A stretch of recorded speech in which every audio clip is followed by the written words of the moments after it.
Hi, I'm Eric. I filmed my phone and welcome to another video. Today we are getting into Sprained Ankle by Julien Baker. I've gotten into Julien Baker within the past couple months. Like, I listened to a brand new album, Little Oblivions. I guess not brand new, like a couple months ago, but like still like pretty new, like 2021. And I really enjoyed it. It was a good, like, chill time. Like, there was a lot I could get on the very first listen, but like after listening to it more, like I really did enjoy it. And so I'm very interested to see how this album, which was pretty highly requested, after that, how that really all like turns out on here, because this one was like definitely the one that people were like, please like react to this. And so I'm very excited to get into her. I am expecting it to be in a chill vibe, so I've set myself into that like sentiment. But if it ends up being, more hard hitting, I'll be excited. Thank you for requesting this, and anyway, let's get into it. Track number 1 is Blacktop. Okay, yeah, I'm feeling, some quiet guitar happening. Oh, her voice sounds lighter, almost like younger.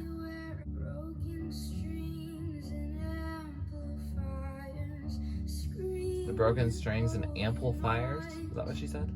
I think it's pretty powerful that she just has like one guitar going right now. Can't quite tell if we just changed pitch or like if there's a key change. Blacktop, song title.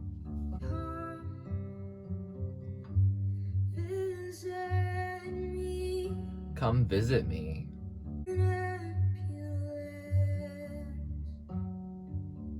In the back of an ambulance, that's where you're visiting her? Nice.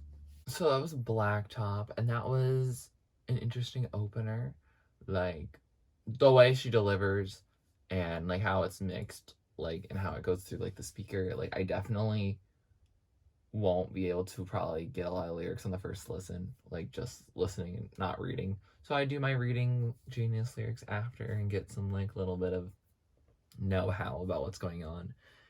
And it seems like this song is like a religious type song, and it seems like this album might be semi-religious, like based on like her own like Christian beliefs and like her specific kind of Christian beliefs as a queer artist. And like, that's very interesting, something that I don't think I was necessarily prepared for, but I do remember now thinking about Little Oblivions. But this song lyrically is about her like getting in a car accident.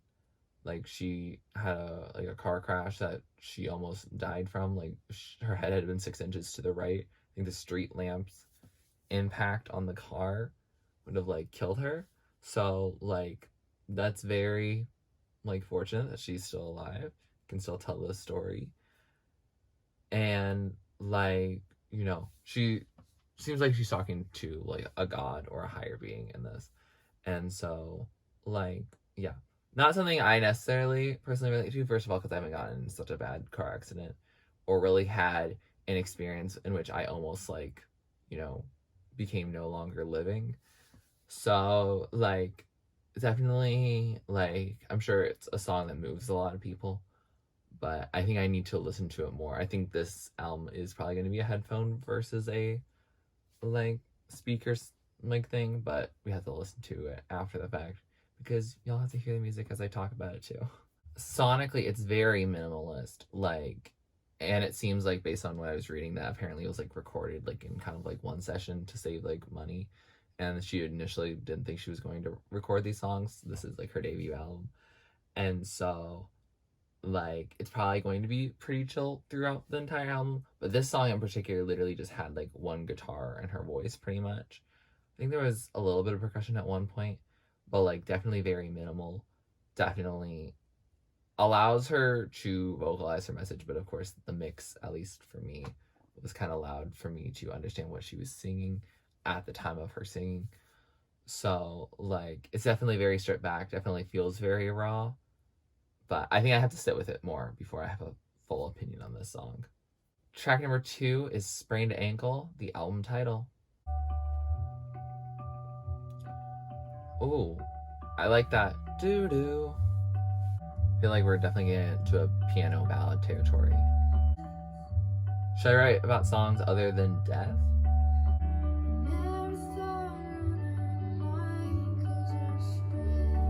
Never thought running might cause a sprain. This outro is really beautiful. Oh, that was like a harsh downbeat on that piano. So that was Sprained Ankle, and that was a pretty song. Like, sonically, I really enjoyed it. Like, it was enough production for me to stay, like, engrossed in it.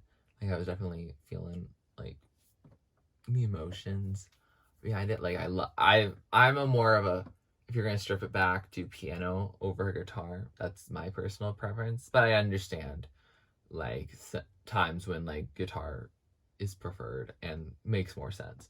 But, like, I think in general, like, songs that are constructed with the idea of having it be played, like, you know, acoustic with piano versus guitar, to me personally sounds better. And, like, personally, like, makes me more interested in them.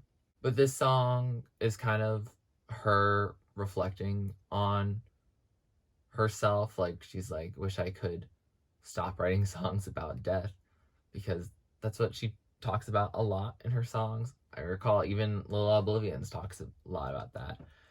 And, like, it seems like that's always been from the start.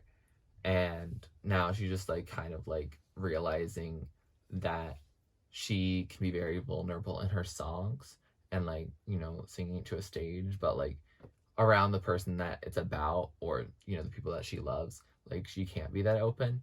And, you know, trying to figure out why that juxtaposition exists and how to, you know, make those more similar.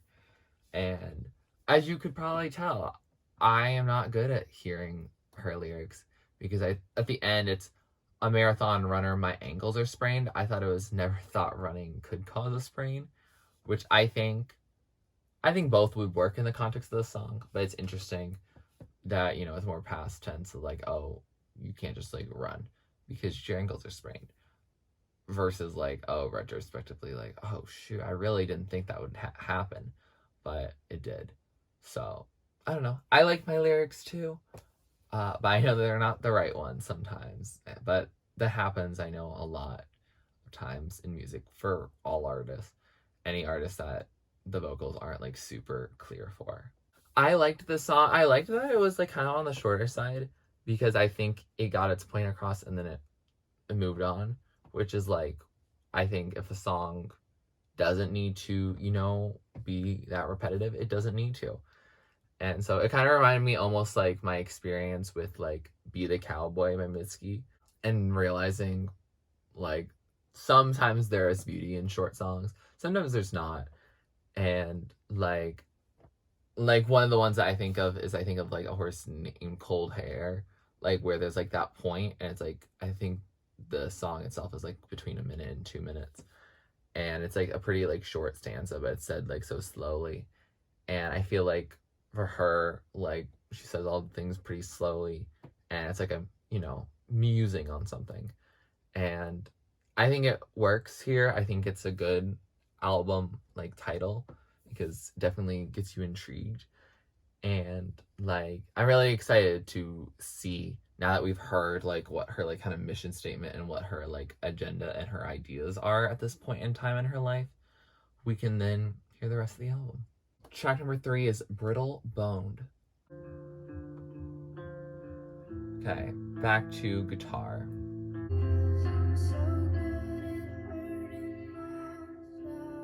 I'm so good at hurting myself. That's the first lyric that I understood.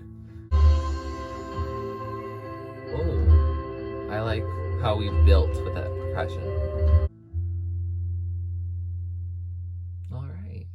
So that was Brittle Boned, and that was an interesting song. Like, sonically, like, I kind of, like, it was very quiet, and I just kind of vibed to it. Like, there's not, like, any, like, big aha moments, if that makes sense, because her delivery is very dull and, like, dim and muffled in the vocals, and that's not a problem. I think that actually is kind of the point of this song, because it's about being in a hospital where the lights are pretty like dim, you know, so that you can go unconscious. And like that's like kind of a cool sonic choice. It just doesn't really carry that much over like the speaker and doesn't allow me to, you know, react to it lyrically. And by lyrically, I mean like in real time lyrically, because after the fact, I did look it up and it's really interesting. So the song is about like killing parts of yourself that are no longer like beneficial to your well-being and your future. And so like the first part of this like song is talking about like basically like almost like euthanasia, and like the second part is more about like the coming back to life and becoming a better person. And so like again, kind of echoing themes of Blacktop, echoing like she really does think in terms of medical. Like her first song has an ambulance in it, her second song her ankles are sprained, and the third one her bones are brittle. And so like that's very interesting. And yeah, I'm very interested to learn more, because yeah, she definitely seems very depressed and like going through a lot. I don't think that's stopped, but like it's interesting to hear what some of her first takes on that are. Track number 4 is Everybody Does. Okay, we're picking it up a little bit. Do. I like the harsher strokes. I'm interested in what?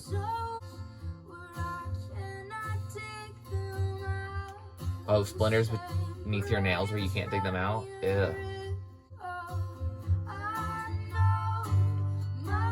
Oh, is that her supporting herself or someone else? Ooh, I like this stripped back guitar. This is where guitar really does work. Find out who I am. Ooh, I like how she's pretty much screaming vocals. Everybody does. They run away from her. Is that what it is? Oh wow, sudden conclusion. So that was Everybody Does, and that was a pretty song. I really actually enjoyed that song because, you know, it's about doubting yourself and your own self-worth and saying, oh, you're gonna run this person that she's interested in, you know, being friends with, being romantically involved with. Like, ultimately you're gonna run because everyone does. And I think that's like at least one of the messages that I think connected most to me. Like, I feel like that's a much more relatable message than some of the other songs on this album, and doesn't deal with like, you know, metaphors of like hospitals and stuff like that, which is like kind of nice if you're a little more squeamish to those types of things, or just like don't really like talking about them. And like sonically I enjoy it. It definitely feels like a song you can almost sing around a campfire, because like her vocals take center stage here and they're really beautiful on this track. I also really loved reading that apparently like she loves playing this song like in concert, because sometimes people will just sing along and that kind of inverts like the expectations that she has as the speaker in this song about saying, oh, you're gonna run because everyone does when they learn how horrible I am. And that there's so many people out there supporting her and singing along with her songs. Like, that must be such a surreal experience for her, because she wrote this song from a place of like massive loneliness. And so like that's really sweet. Like, I'm glad for her sake that she's had that evolution, she's had this, you know, exposure, because I think it probably has benefited her on an emotional level, at least for in terms of this song. And this one might be one of my favorites, like ultimately on this record, just because it is a little bit up tempo, more like mid tempo, but like compared to the other songs, like it's a little more fast, and it's enjoyable to sing, and it seems relatable. I can definitely see myself singing to this song. Track 5 is Good News. Oh, this just came right in, and I don't know what to expect. Ooh, I really like her vocals on there. They feel more mature.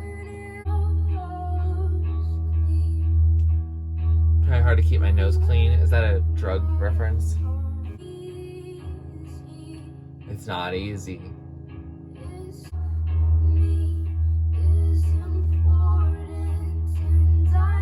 What you think about me is important.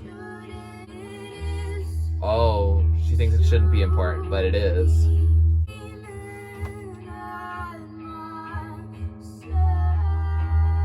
I'm only ever screaming at myself. Wow.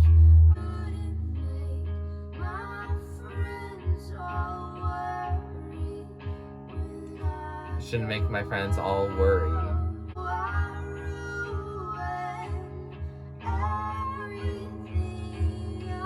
Ruin everything? Julien, you don't ruin everything. So that was good news, and I really like that song, actually. Like, I don't know, something in the sonic composition, and I think also how, like, her voice soared over the instrumentation. Like, I think I really enjoyed that. And this song seems lyrically to be about, like, her relationship with drugs, and then also how drugs can also get in the way of, like, a relationship, either with another person or with, like, a religious being. And, like, there's some very relatable lines in here. Like, I am not a drug addict by any means, but, like, even I know that, like, what other people think shouldn't be so important, but it is important to me. And, like, dealing with that type of, like, anxiety, and also just the idea of possibly, like, ruining everything that could be considered good news, like a way of her to achieve salvation or just even happiness or success. And, like, yeah, like, it's a good song. Like, it's a song that definitely grabbed my attention, and I think it's because I could understand those lyrics, like, as she was singing them. It definitely was very, like, interesting. And yeah, I did enjoy the song. Like, I feel bad for her because, like, these are issues that are not easy to overcome. She just said it in herself in the song. Like, it's not that easy to keep your nose clean, stay out of trouble, or, not to, snort something. And, like, yeah, so I definitely, like, felt connected to her in this song. And that's nice because even though I don't consider myself that much of a religious person, and I definitely am not in the state of addiction that she seemed to be in at this time, or, like, is still now, like, yeah, I feel like that I at least understand where she's coming from. Track number 6 is Something. Oh, kind of banjo-y guitar almost. I know you're sleeping right now. She's still up at this time. It feels like a 3 a.m. song.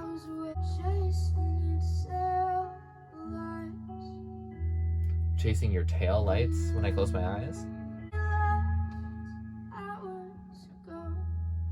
I know you left hours ago. Ooh.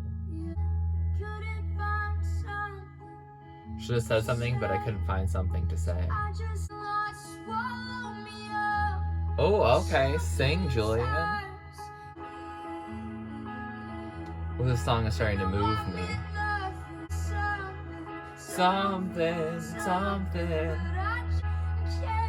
I can feel the raw emotion in her voice. Sounds really, like, cathartic. Can't think of anyone else. Is this about a lover or, like, higher being? So that was Something, and that was something, all right. Like, oh, I enjoyed that song too. Like, this album really, like, gets better as you go into it. I feel like starting with Blacktop is such a slow, like, quiet song, and so might have, set too quiet of a tone for the album, because this song feels more raw, but, like, in a good, like, cathartic way, because that guitar sounds really good. Like, I really like her, like, performing that song. It sounds really nice. And the song is about, like, a doomed relationship that just ended, and she tried to find something to say, but she didn't say anything because she couldn't find the right words. And she realizes that that person was gone months ago, like emotionally, like not physically, but like emotionally, and even finding those right words to say probably wouldn't have saved the relationship. But Julien is definitely the type of person to blame herself for the things that she encounters.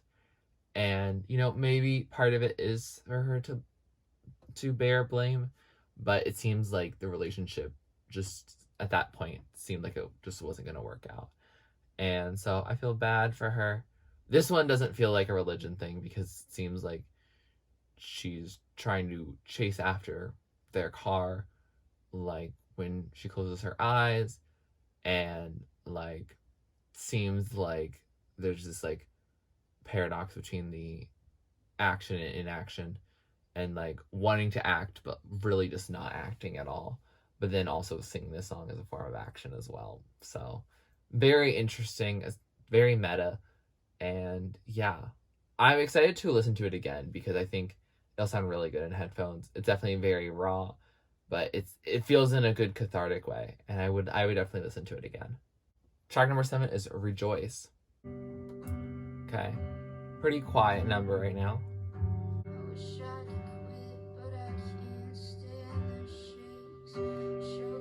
I wish I could quit, but I can't stand the shakes. Oh, is this about drugs? I think there's a God and he heals either way. Interesting.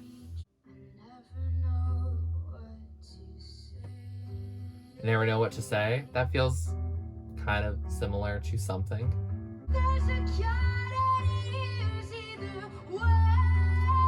Oh, that sounds very much like Stay Down from Boy Genius. I really love her belting. Like, I think that her voice sounds a lot prettier this way. Oh, just ended. So that was Rejoice, and that was an interesting song. Like, sonically, like, it starts pretty quiet, and I was kind of, like, not, like, hearing much of it, like feeling it. But then, like, when she starts, like, actually belting and singing, like, I think she has a voice that when she belts like that, like, you just cannot really ignore it, and like you can't help but like be in awe. And it's beautiful. Her voice is stellar when she belts. Like, it's one of the things that helps me like really listen to a lot of Julien Baker, is that sentiment and that feeling that she elicits like from her voice. Like, it's so raw, it's so powerful, it's so genuine, and you can tell that it's like clear that she like means every word she's singing. Lyrically, the song seems very religious, as like even the title Rejoice has a lot of religious connotations. And like she thinks that God really just hears her either way, not heals. Again, I'm not good with like, hearing some of her vocals sometimes. And also heals and hears sound kind of similar if you think about it. But like when she rejoices or when she complains, like God's there regardless for her. And that's a sweet sentiment to have, that like God cares and is loving her unconditionally, is watching over her. And I think she does find some comfort in that. Like, it seems like she tried to end her life like on a bench, like, and she cursed like God's name when she found out she was still awake, and asked, why did you let my friends leave, who are presumably like they overdosed or left by some means, like left life, and like God made her stay. And so, like, I don't know, it's definitely a very like religious type sound, not in the way of a song that you would hear in church circles, because it's kind of like sad and talking a lot about like her own personal feelings of like sin and stuff like that. But like, it definitely seems like a song that, people who are very depressed and have dealt with addiction and have, battled these battles, like, have found some sort of, meaning or purpose in religion. Like, I can see this song working for them. To me, I like her belting part, The beginning part's like give or take for me, and I can take it or leave it. And then like in terms of the message overall, like I think it's an interesting one. It's not one I personally relate to all that much, just because I haven't really dealt with a lot of the experiences that she has, and I don't really have a lot of the same beliefs that she has. But I respect them. I understand where she's coming from, though. It makes sense. So yeah, I'm really interested to hear what your thoughts are on this entire project when we get to the end of it, but also just like on this song and what her takes on like religion and spirituality, like how you all feel about that. Track number 8 is Vessels. Oh, this feels very atmospheric and ambient. I definitely normally say ambient. I don't know why I said ambient. Oh, I like the subtle bass drum there. Oh, I kind of like the sonic interlude right now.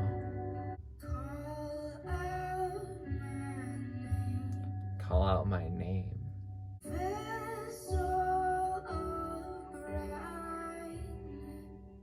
Vessel of brightness. Is this related to religion? Oh, I like we've picked it up a little bit here. So that was Vessels, and that was very interesting of a song. Definitely really slow, and I realized after the fact that it did not actually have nearly as many lyrics as I thought it did. They were just delivered very slowly, and there was, sonic moments where you're just hearing sound. And like it was like pretty to hear. It definitely was appealing sonically. Lyrically, it's something I don't relate to. Again, very much on similar themes that Julien has with like the rest of the album, because like it seemed like the vessels, there's two different kinds, like the blood vessels that are in her veins, they're black, which I think is related to drugs, I believe, because I think earlier, I think that heroin that does that. I don't know.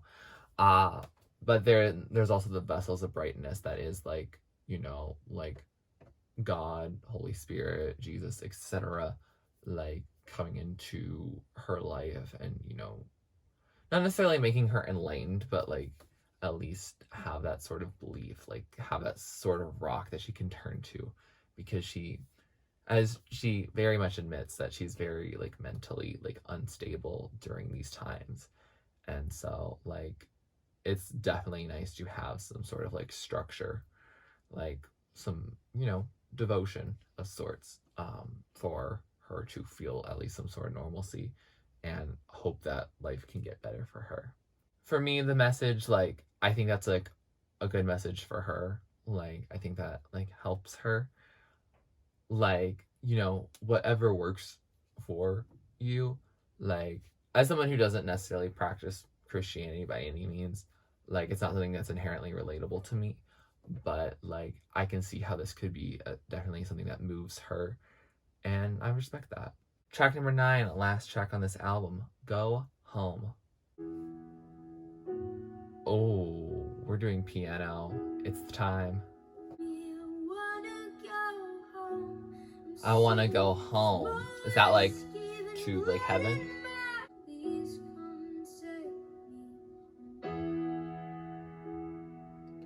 Please come take me home. Yeah, that feels like a religion thing again.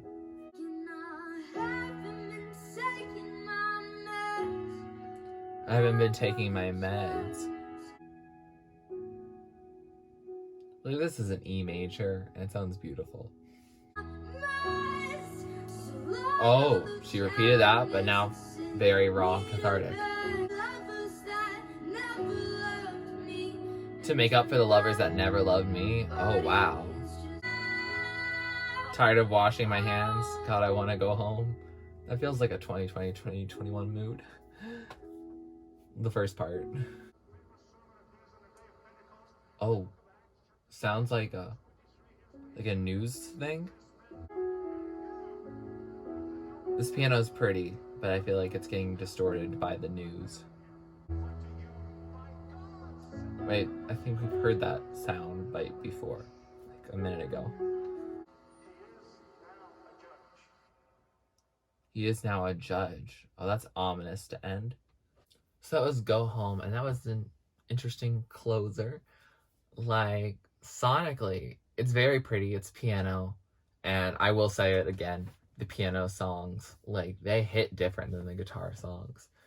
And I don't know why. I don't know. I feel like the piano, if you're referring this all to religion, like, piano feels like more like the church organ. So, like, that, haunting, not necessarily haunting, but like, I feel like there's something more spiritual about it. Whereas, like, the guitar, when I think of that with religion, it's like, youth retreat kind of vibe, which is, for some reason, to me, feels less holy than, actually at like a church service per se, if that makes sense. And like, I really enjoyed the song for its sonic qualities. I know she's doing an arrangement of like a well-known church song at the end. I think it's called "In Christ Alone." I didn't know that, but I looked it up and found out.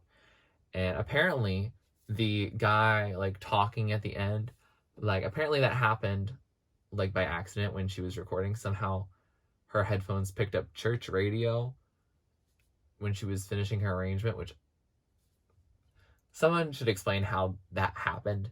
Like, why is your headphones even picking up radio in the first place? Like, when you're recording, that feels weird to me. But, if it happened, it happened, I guess. And I don't know if that's like a religious sign or just like, a coincidental accident, but, it's interesting. Like, to me, like, it kind of disrupts, like, I think the guy preaching feels very like loud and abrasive compared to how beautiful the song itself is. So yeah, I don't know about that. It feels like there's also like that conflict between media and being like rah rah rah, and then like her personal relationship with God, if that makes sense. Like, evangelicalists, like, we have to convert you, versus like, oh, I feel saved by God personally, and that's why I love him, is that I feel personally, connected to him. And so, like, I think the song is very interesting. The song is largely also like about going home, and at first it's like, oh, she's so drunk, or like she's so high, or just on so many drugs that she needs like a friend of hers to like take her home, or a lover of hers to like take her back, get her into bed, make sure she's safe and okay. But then at the end she's like, God, I want to go home. And so it seems like more of a like, I want to end my life and like actually reach the afterlife and get saved from this planet. And I think that goes again with many of the themes that are already shown on this album. And I think with this really beautiful like piano ballad, it really brings it on home. With that said, we have finished this album, and this is a very Christian, religion-centered album, which means I probably won't listen to it all that much. Like, I just am not like much of a Christian myself. And I do find it very interesting, this demographic that does exist. And I know several relatives slash like old friends of mine who are like this, that they're personally like queer, but they also are very, very devout Christians. And I I don't know how one personally rectifies that, but like, I understand, like, in the Bible it actually doesn't say anything that homosexuality is wrong by any means. But like, yeah, I don't know. I don't really see how people who like have been oppressed like would support a religion that continues to oppress so many people. Like, I understand the idea of having spirituality. I definitely consider myself a very spiritual person, but like a religious person, especially like in terms of Christianity, that just like doesn't seem like that's something that's easily on the table. But to each their own. I definitely respect people's beliefs as long as they're not harming other people. That said, this album is also a very like quiet album until she starts belting, and I do love it when she belts. But like, I think this album is a pretty overall minimalist, quiet, religious record, and that's just not really the genre I go for, and that's fine. Like, she did what she wanted to do, and that's so cool. But I think I prefer more of her little oblivions, and even like Boy Genius, because like those don't feel like as inherently religious. And I think, I don't know if she is still like as religious as she was at this time.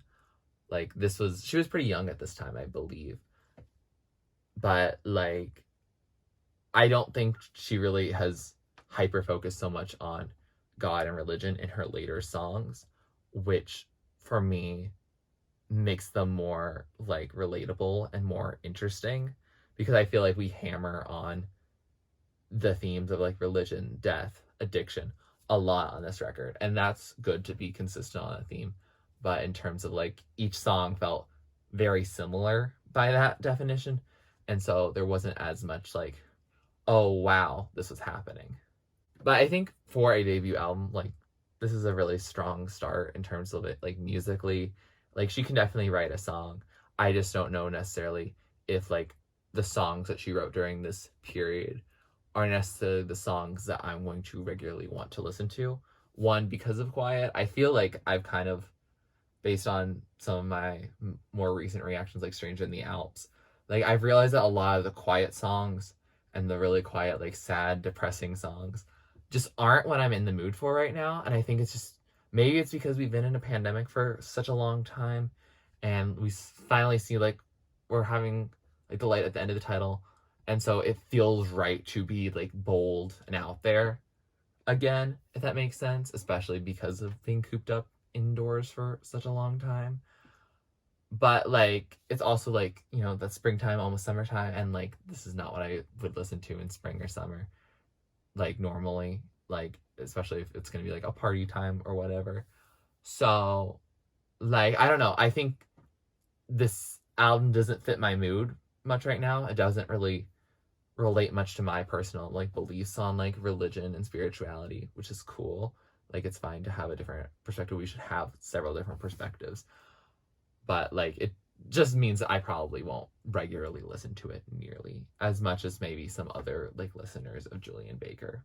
It is nice though to see how she has evolved from this project into Little Oblivions, which is a project that I do enjoy listening to. With that said, here are some of my favorites. So the top tier are the songs I love, the top tier, the standouts, the ones I'll play over and over. Songs in the middle are the songs I like. I'll add them to my playlist, but they're not really the top of the top. And songs at the bottom are just not really my thing. Doesn't mean they're a bad song. Doesn't mean you can't love them. Doesn't mean they can't be your favorite song. Just means they might not be made for me. And like we have different religious beliefs. We have, you know, different experiences, like different backgrounds, different sonic preferences, and that's okay. I love living in this world of such unique individuals. If you like this video, please like it, comment down below. Would you like me to react or listen to next? Please subscribe to my channel if you're not already and you'd like to be. And thanks for watching. This is TurtleStormer. Catch you later. It's storming turtles from out of the sky. Turtles don't need to know why. Just smile big, open your eyes. It's storming turtles from out of the sky. Turtles don't need to know why. Just smile big, open your eyes.